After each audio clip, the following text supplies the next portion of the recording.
قمة كبيرة بين الجارين المغرب الفاسي والنادي المكناسي، فريقين كبار في مباراة مهمة في الدوري المغربي. قريبة فاس من مكناسي أعتقد يوسف، ديربي خالص أعتقد، قمة كبيرة بين فريقين كبار، حضور جماهير أعتقد متوقع كبير بين فريقين كبار في المغرب.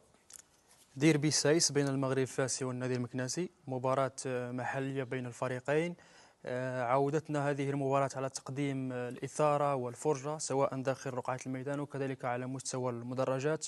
جمهور الماس وجمهور الكوديم أكيد سيقدمون لوحات فنية رائعة كما جرت العادة في المدرجات. هي مباراة قوية بين فريقي المغرب الفاسي صاحب الصدارة مناصفة مع النهضة البركانية ب6 نقاط من انتصارين، يلاقي أو يستقبل النادي المكناسي المتخلف بنقطتين. بداية جيدة كذلك النادي المكناسي، خاصة المباراة الأخيرة أو الانتصار على الفتح الرباطي. النادي المكناسي كان منقوصا لعبه ب10 لاعبين، رغم ذلك تفوق بهدفين دون رد.